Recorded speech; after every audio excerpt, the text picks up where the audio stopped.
Merauke, dari Miangas sampai Pulau Rote. Ketemu lagi dengan kami dari channel News Clan Official. Saudaraku, ada beberapa informasi penting yang harus kita sampaikan kepada kalian untuk edukasi dan mudah-mudahan memberikan rekreasi ya. Jadi, Nahdlatul Ulama yang kita tahu sekarang ini ternyata bisa dibilang sudah ada indikasi terbelah. Kenapa? Karena ada kelompok-kelompok yang pengen memisahkan dari NU yang sejatinya, yaitu kelompok yang menamakan NOGL, yaitu garis lurus. NU garis lurus katanya ya. Tapi faktanya perilaku mereka penuh dengan bengkok-bengkok yang bisa malah menghancurkan Nahdlatul Ulama. Saudara, sudah banyak pihak akan memprediksi jika Nahdlatul Ulama, PBNU memusuhi pribumi, tidak pada pro pribumi, maka tidak menutup kemungkinan PBNU benar-benar akan terbelah yang mungkin sudah tidak akan bisa disatukan, yaitu ada kelompok PBNU yang asli, yang natural, dan ada kelompok yang NU garis lurus atau NOGL. Nah, kelompok-kelompok yang menamakan diri sebagai NOGL inilah yang kita indikasi dia adalah para pengikut, para pendukung, para muhibin, dan bludak spiritual onom-onom Habib Ba'alawi.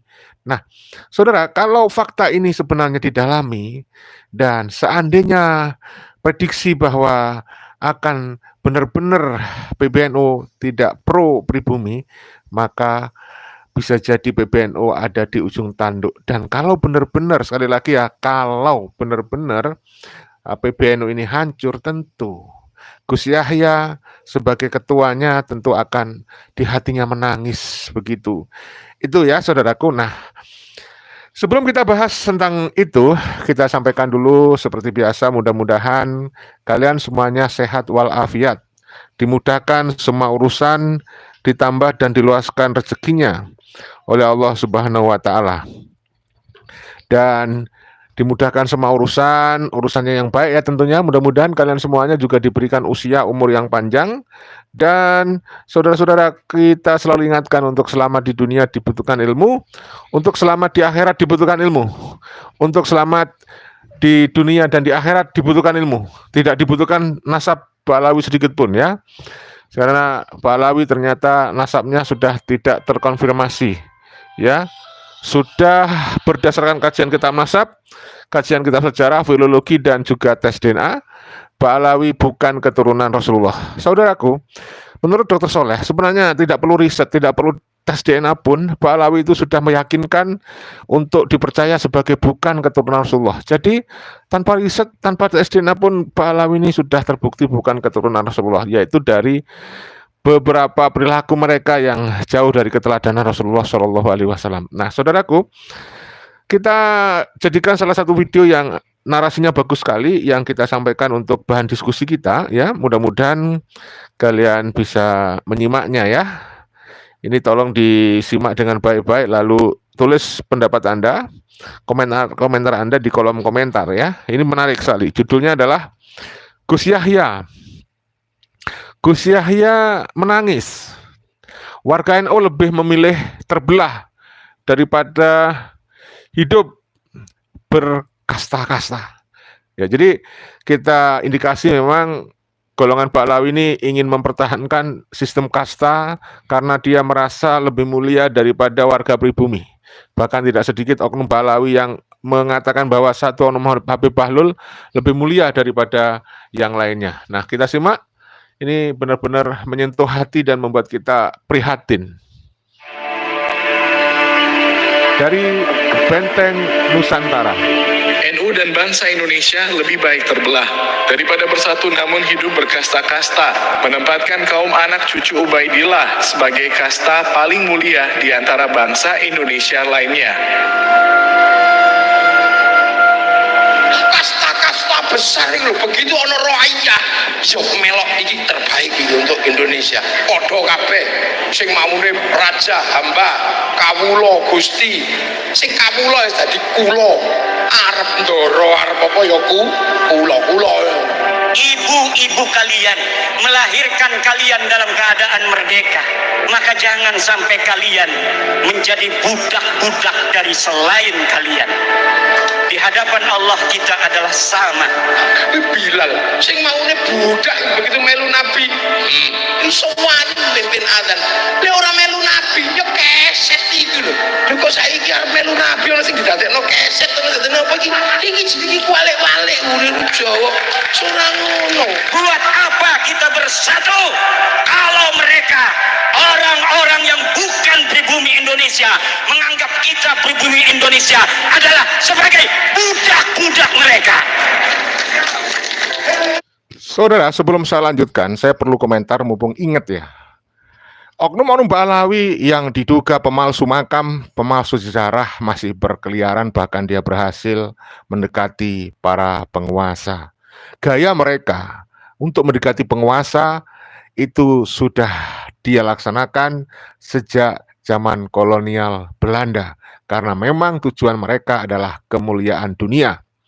Nama yang sangat terkenal adalah Utsman bin Yahya, sampai mengharamkan perjuangan melawan kolonial Belanda. Ya, mengharamkan perjuangan melawan kolonial.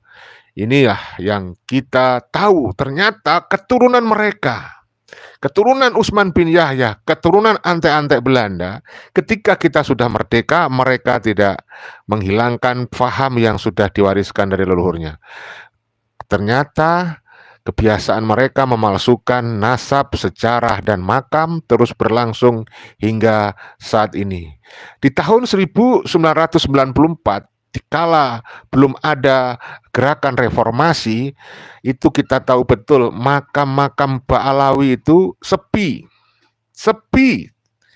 Namun setelah reformasi, setelah tahun 1998, sejak berdirinya FPI, dimulailah gerakan mereka sudah tampak masif dan sistematis memalsukan berbagai makam demi kepentingan kelompok mereka supaya dimuliakan, diagung-agungkan, diglorifikasi, supaya pribumi mengkultuskan mereka.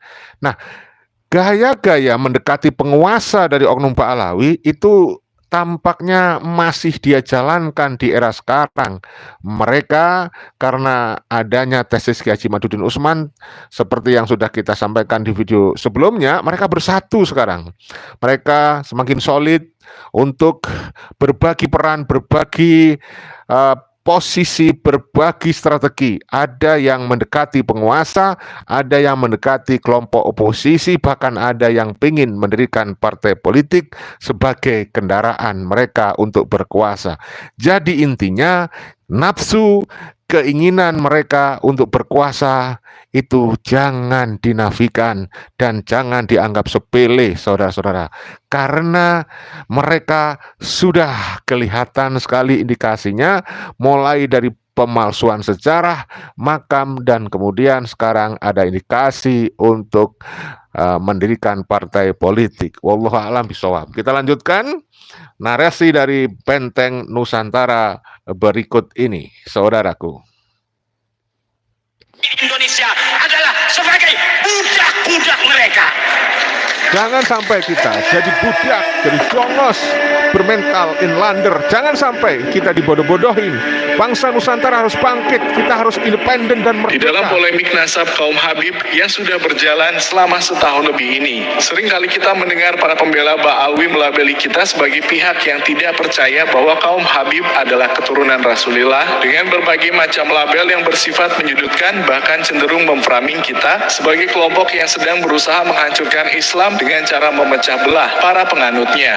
Bahkan ada seorang pembela Habib yang sangat fanatik buta terhadap tuan majikannya, yang mata serta hatinya sudah tertutup, tidak mampu melihat fakta yang sudah sangat jelas nampak di depan mata bahwa tuan majikannya telah berbuat kerusakan di atas dunia. Dia menarasikan bahwa kita adalah kelompok yang ingin menghancurkan Indonesia dengan cara memecah belah terlebih dahulu warga Nahdlatul Ulama. Dan banyak lagi narasi-narasi busuk dari para pembela keturunan palsu Rasulullah yang dialamatkan kepada kita, pihak yang ingin mengangkat derajat kaum pribumi Nusantara, agar kaum pribumi tidak selamanya direndahkan kaum keturunan imigran yang kakek moyangnya dahulu dibawa masuk penjajah kafir Belanda dan dipoles sedemikian rupa sebagai kaum anak cucu Rasulillah untuk membodohi umat Islam bangsa Nusantara. Lalu bagaimana seharusnya sikap kita ketika kaum pembela keturunan palsu Rasulillah menuduh kita sebagai pengadu domba dan pemecah belah? Daripada sibuk mengcounter tuduhan mereka dan terus membela diri atas fitnahannya, maka di sini kita akan ajarkan kepada kalian semua bagaimana cara menjawab semua yang dikatakan oleh Bani Ubaidillah dan para pemujanya.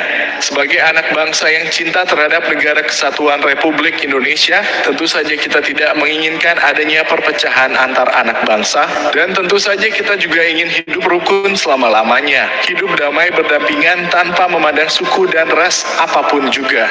Namun apalah artinya jika kita terus menjaga persatuan sesama anak bangsa, sementara di dalamnya ada sekelompok manusia yang merasa paling superior, yang merasa bahwa golongan mereka adalah golongan paling mulia, sehingga memaksa orang lain agar menghormati dan memuliakan golongannya. Sangat ironi ketika negara yang katanya menjunjung tinggi kesetaraan sesama anak bangsa, di dalamnya justru terdapat kehidupan sosial yang berkasta-kasta, dan lebih parahnya kasta sosial tersebut menempatkan kaum keturunan imigran yang bukan orang asli Nusantara sebagai kasta yang paling mulia dibandingkan dengan orang-orang pribumi Nusantara.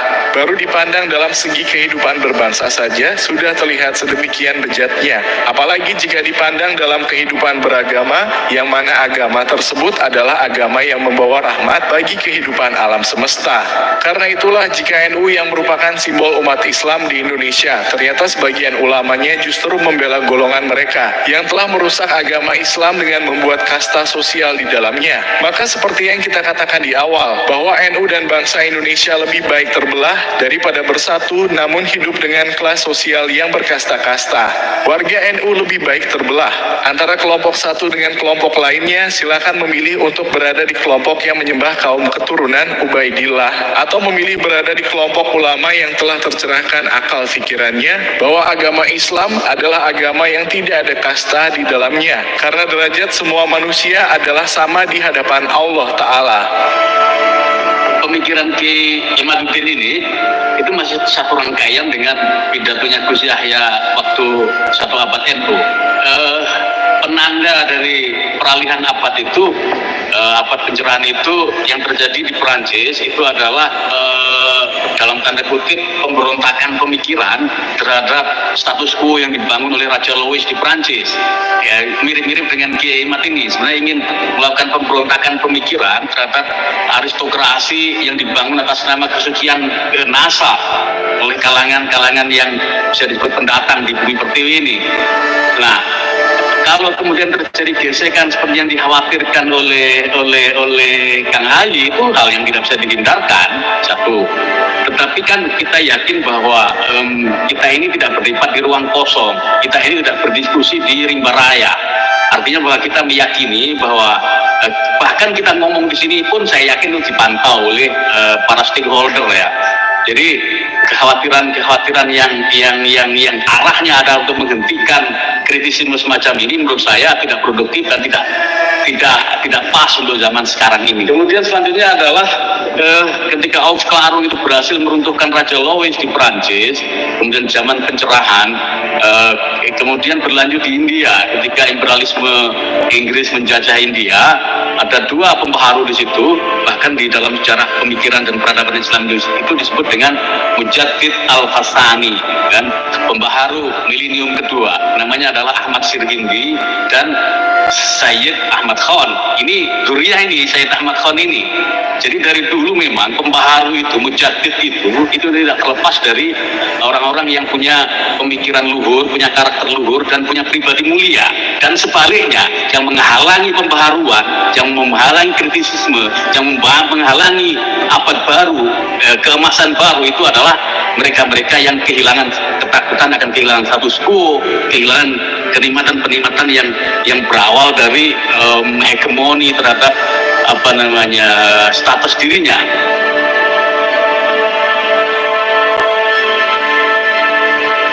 Mereka yang menolak abad pencerahan, yang tetap berusaha mati-matian untuk mempertahankan aristokrasi jahiliyah berupa kasta sosial berdasarkan garis nasab yang katanya paling mulia, sejatinya mereka adalah orang-orang yang takut kehilangan kenikmatan dunia. Takut tidak lagi dipandang sebagai orang mulia oleh umat manusia, karena hanya itulah modal mereka supaya bisa hidup mulia di atas buminya Allah Ta'ala.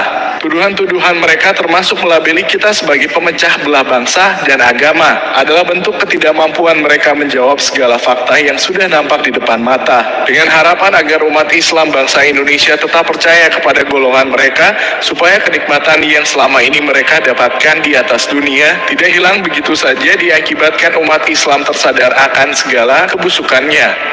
Dan jika mereka terus-terusan menuduh kita sebagai pemecah belah, ya, dengan tegas kita katakan, kita sebagai bangsa Indonesia dan juga sebagai warga Nahdlatul Ulama, sekarang lebih memilih untuk terbelah daripada bersatu namun hidup dengan status sosial yang berkasta-kasta. Kita bangsa pribumi Nusantara tidak sudi mewarisi kasta sosial buatan Belanda yang masih terus dilestarikan oleh kaum anak cucu Ubaidillah, di mana kasta sosial tersebut menempatkan kaum pribumi Nusantara sebagai warga dengan kasta paling rendah di bawah kasta orang Timur Asia lainnya.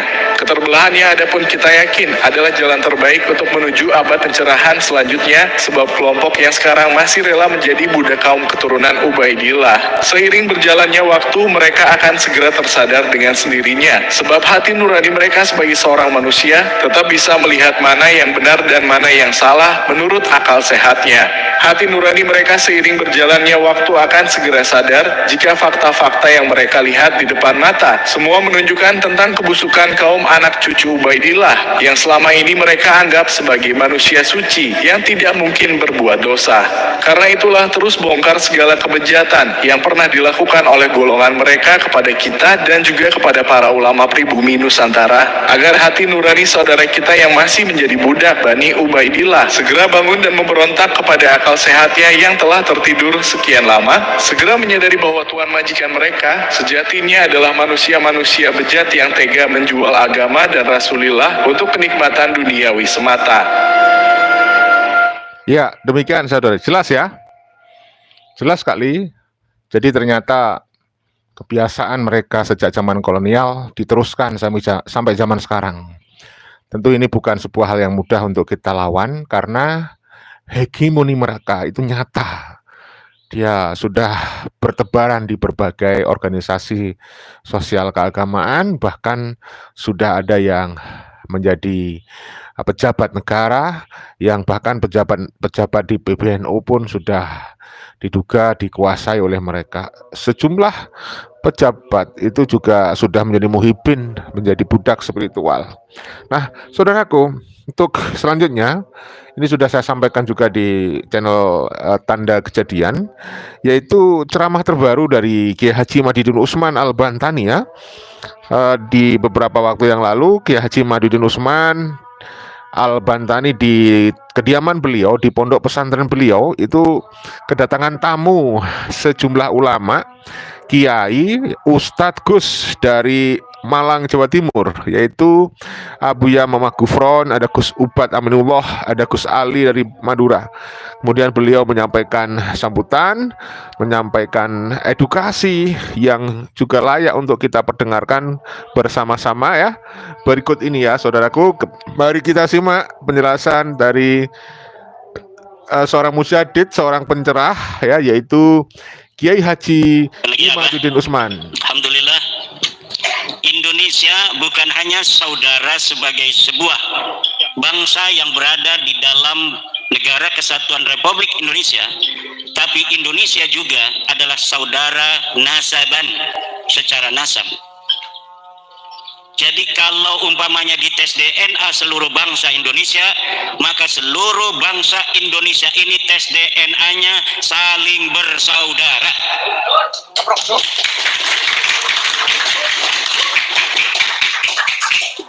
Dan ini yang harus terus dijaga.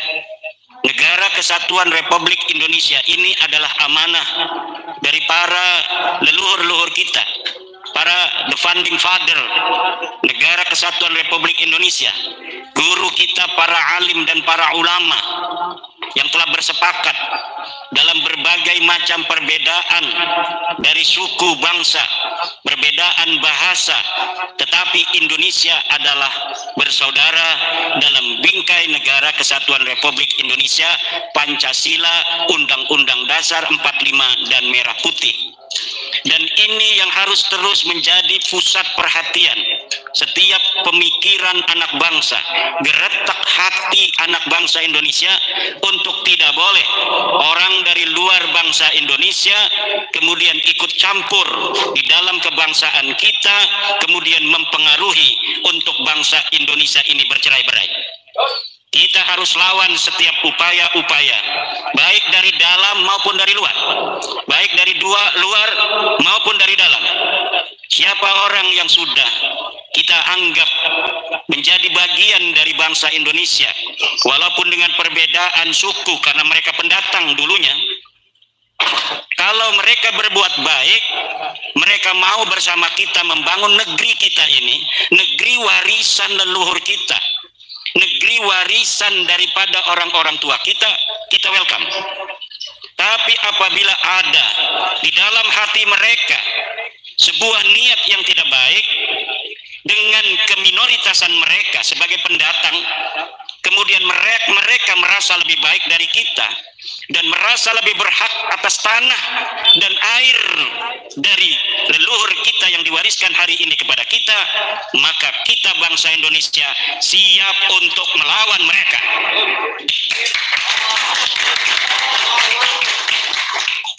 Tidak boleh kita berikan celah, apalagi kita berikan pintu bagi mereka untuk menguasai kita jasadan wa rohaniyah.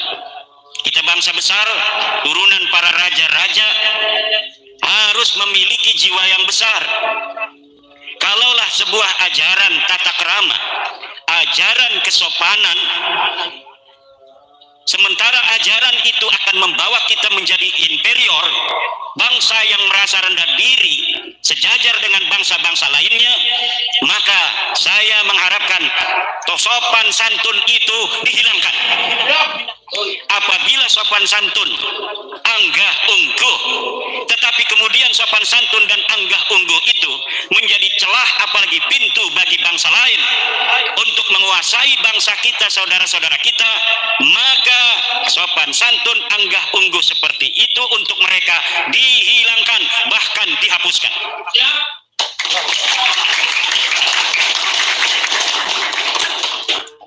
Kita akan didik anak-anak kita menjadi anak-anak yang tinggi ilmu pengetahuan, tinggi akhlak, tinggi sopan santun, tapi sopan santun yang tidak akan membuat mereka menjadi inferior, menjadi sebagai bangsa yang rendah, bangsa yang tidak merasa sejajar dengan bangsa-bangsa lainnya.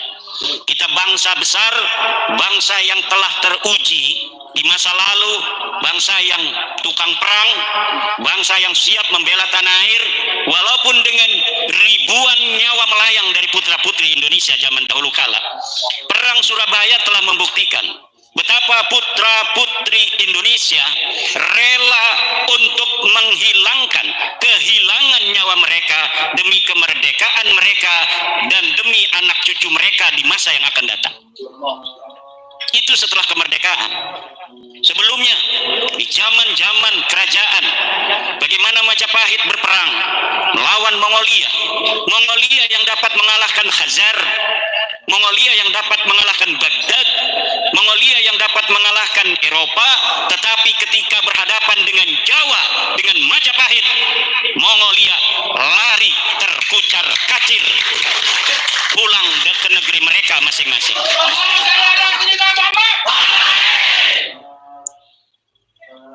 Dan inilah saudara-saudaraku yang harus kita tanamkan kepada putra-putri kita untuk bersama-sama dengan Tentara Negara Kesatuan Republik Indonesia, Kepolisian Republik Indonesia, menjaga setiap jengkal tanahnya, juga menjaga jiwanya.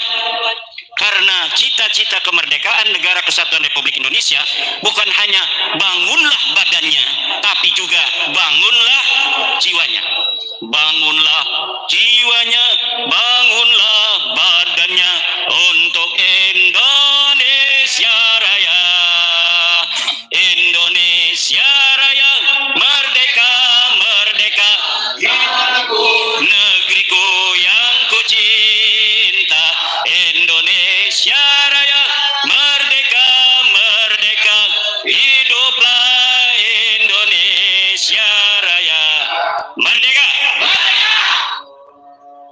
kemerdekaan itu adalah hak segala bangsa.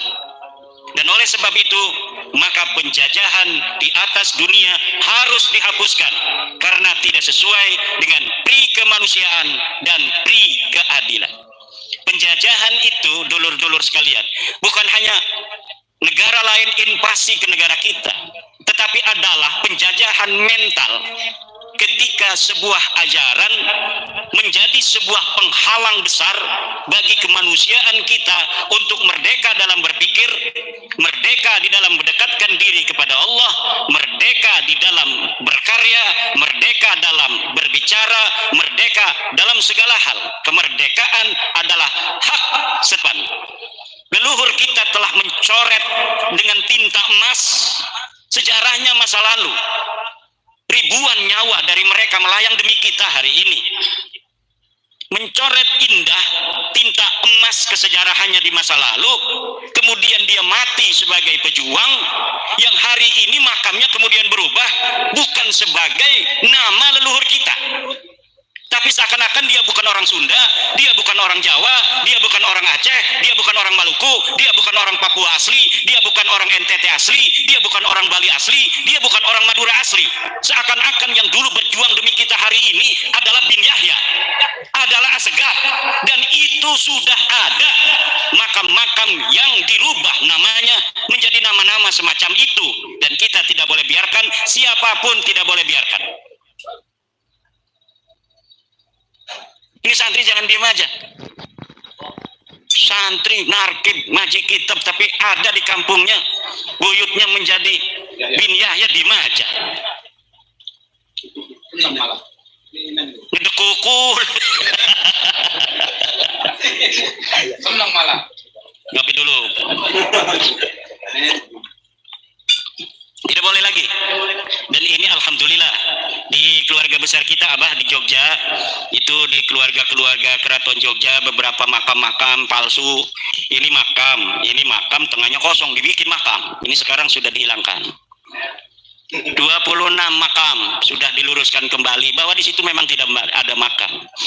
Nah, ini kalau kita tidak sadari hari ini, maka sejarah itu akan berbelok, saudaraku Gus Uban. Jangan hanya mikirin masalah kiai yang anaknya atau istrinya diminta oleh Habib ya. Sejarah ini yang penting. Ini sejarah ini kalau berubah hari ini, misalnya ini Pak Tentara, ini ada sejarah NU dirubah. Sejarah NU yang kita kenal adalah bahwa Mbah Hashim Asy'ari adalah pendiri Nahdlatul Ulama dengan puluhan kiai-kiai Surabaya, kiai-kiai Jawa Timur, kiai-kiai Cirebon, kiai-kiai Majalengka, Jawa Tengah dan lain sebagainya. Tetapi hari ini berubah, katanya yang mendirikan adalah kabib-kabib, kemudian memerintahkan kepada Mbah Hashim Asy'ari untuk menjadi ketua. Karena mereka tidak boleh jadi ketua, katanya karena imigran. Belanda tidak memperbolehkan imigran menjadi ketua perkumpulan. Akhirnya walaupun para kabib ini yang mendirikan, yang dijadikan ketua adalah Mbah Hashim Asy'ari. Ini tidak ada sama sekali dalam sejarah pendirian NU narasi-narasi sejarah historiografi semacam ini. Tapi ini mulai dibangun, mulai diciptakan untuk apa? Agar menjadi sebuah legal standing bagi mereka di masa depan untuk menguasai Nahdlatul Ulama. Mereka ada legal standing menjadi ketum, ada legal standing nanti menjadi rais am. Kenapa? Karena pendirinya juga adalah para orang-orang tabaib. Ini yang akan terjadi di masa depan. Kita, memang Nahdlatul Ulama itu bukanlah sebuah organisasi yang eksklusif, tidak. Siapa saja yang pantas untuk menjadi ketua umum Nahdlatul Ulama ya monggo. Siapa saja yang berprestasi menjadi seorang kiai besar kemudian didukung oleh warga Nahdiyin untuk menjadi rais am ya boleh. Tetapi harus berjalan dengan natural. Tidak boleh ada hegemoni dan dominasi. Kalau ada hegemoni dan dominasi kesejarahan yang diciptakan hari ini, maka itu akan berjalan tidak natural, akan berjalan diciptakan, dikondisikan untuk meraih sesuatu hal di masa yang akan datang. Itu Itu yang ingin saya sampaikan. Kebetulan ada Abuya Mama Gufron sebagai penjaga gawang dari Pancasila, penjaga gawang dari Negara Kesatuan Republik Indonesia.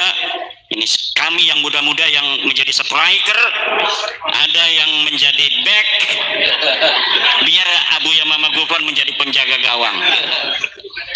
Penjaga gawang insya Allah tidak akan kebobolan karena banyak jurusnya beliau. Abuya ini adalah murid dari Abuya Armin Cibuntu, mursyid Thariqah Al-Qadiriyah wan Naqsyabandiyah, yang merupakan murid daripada Abuya Asnawi Caringin. Abuya Asnawi Caringin adalah seorang mursyid Thariqah dan pejuang Negara Kesatuan Republik Indonesia. Beliau berperang tahun 1926 bersama seluruh murid-murid Thariqahnya untuk berusaha memerdekakan Indonesia ini yang masih dijajah oleh Belanda.